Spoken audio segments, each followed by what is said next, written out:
Hello, இந்த பதிவு நான் சுவிட்சர்லாந்துல இருந்து போடுறேன்.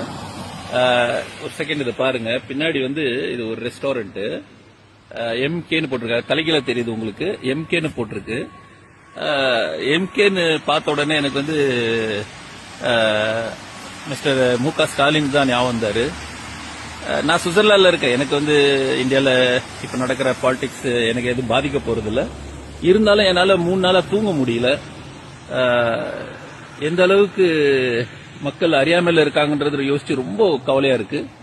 நாங்க யூரோப்ல இருக்கும்போது நாங்க எல்லாரும் என்ன யோசிப்போம்னா, எப்படியாச்சும் நம்ம நம்மளால முடிஞ்சதை நம்ம நாட்டுக்கு செய்யணும், நம்ம மண்ணுக்கு செய்யணும்னு ஆசைப்படுவோம். அது மாதிரி நானும் ஒரு கவர்மெண்ட் ஸ்கூல் ப்ரொஜெக்ட் பண்ணணும்னு சொல்லிட்டு ட்ரை பண்ணேன். கவர்மெண்ட் ஸ்கூல்ல டெவலப் பண்றதுக்கு. ஏன்னா நானும் கவர்மெண்ட் ஸ்கூல்ல படித்தேன். அப்ப நான் வரும்போது ஏடிஎம்கே ஜெயலலிதா இருந்து அதுக்கப்புறம் எடப்பாடி இருந்தாரு. அந்த நேரத்தில் நான் ட்ரை பண்ணும்போது எல்லா இடத்துலயும் எனக்கு காசு கேட்டாங்க. அதாவது நான் செய்ய போற நல்ல விஷயத்துக்கு என்கிட்ட காசு கேட்டாங்க. அப்ப நான் டிராப் பண்ணிட்டேன். சரி, அடுத்த ஆட்சி வரும்போது பார்க்கலாம். அடுத்தது மு.க. ஸ்டாலினோட ஆட்சி இருந்தது. அப்போ நான் திரும்பி வந்தேன். திரும்பி இதே school project, government school project develop பண்றதுக்காக கேட்கலான்னு சொல்லிட்டு கேட்கும்போது, நான் அங்க இருக்கிற ஒரு கவர்மெண்ட் ஸ்கூலுக்கு போனேன். திருவான்மியூர்ல இருந்த ஒரு கவர்மெண்ட் ஸ்கூலுக்கு போய் சரி இது மாதிரி பண்ணலான்னு இருக்கு அப்படின்னு சொல்லும்போது எனக்கு ரொம்ப ஷாக்கா இருந்தது. அவங்க என்ன சொன்னாங்கன்னா, இல்ல சார், இப்ப அது தேவையில்லை. ஏன்னா கவர்மெண்ட் எங்களுக்கு எல்லாமே பண்ணுது. ஆனா பசங்க தான் அதை மெயின்டைன் பண்ண மாட்டேன்றாங்க. எங்களுக்கு இப்ப கவர்மெண்ட் மூலமா பயங்கர நல்ல சப்போர்ட் இருக்கு அப்படின்னாங்க. ரொம்ப சந்தோஷப்பட்டேன். இங்கேருந்து நான் அந்த கவர்மெண்ட் ஸ்கூலை டெவலப் பண்ணணும்னு எவ்வளோ பிளான் எல்லாம் பண்ணி, அது எல்லா இடத்துலயும் யாரும் உதவாம, எல்லா இடத்துலயும் காசு கேட்டு, அது கடைசியில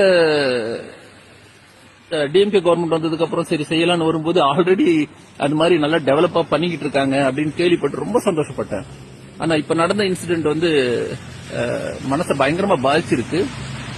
இது நீங்க எதுக்கு இப்படி ஒரு முடிவு எடுத்தீங்கன்னு எனக்கு தெரியல.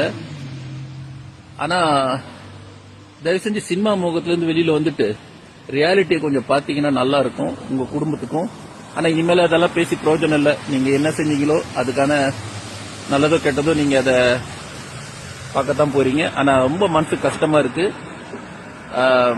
மு.க. ஸ்டாலின் சார் எனக்கு தெரியும், நிறைய செஞ்சிருக்காரு, நிறைய நல்லதெல்லாம் செஞ்சிருக்காரு, நிறைய ஸ்டூடெண்ட்ஸ்களுக்காக நிறைய சப்போர்ட் பண்ணிருக்காரு. ஐ ரியலி சல்யூட் சார், நீங்க பண்ணதுக்கெல்லாம். இந்த ரியலி இப்படி பாருங்க, நாங்க சுவிட்சர்லாந்துல இருந்துட்டு வெறும் ஒரு ரெஸ்டாரண்டோட பேரை பார்த்தாலே அவர் ஞாபகம் எங்களுக்கு வருது. சோ உங்களுக்கெல்லாம் எப்படி மறந்து போச்சுன்னு எனக்கு தெரியல. தயவு செஞ்சு நாங்க வெளியூர்ல இருந்துட்டு இவ்வளோ எங்களுக்கு இருக்கிற புரிதலோட உங்களுக்கு அதிகமா இருக்கணும். ஏன்னா மன வருத்தத்தோட இந்த பதிவை போடுறேன். கடைசியில நானும் ரீல் போடுற மாதிரி ஆயிடுச்சு. தேங்க்யூ, பாய்.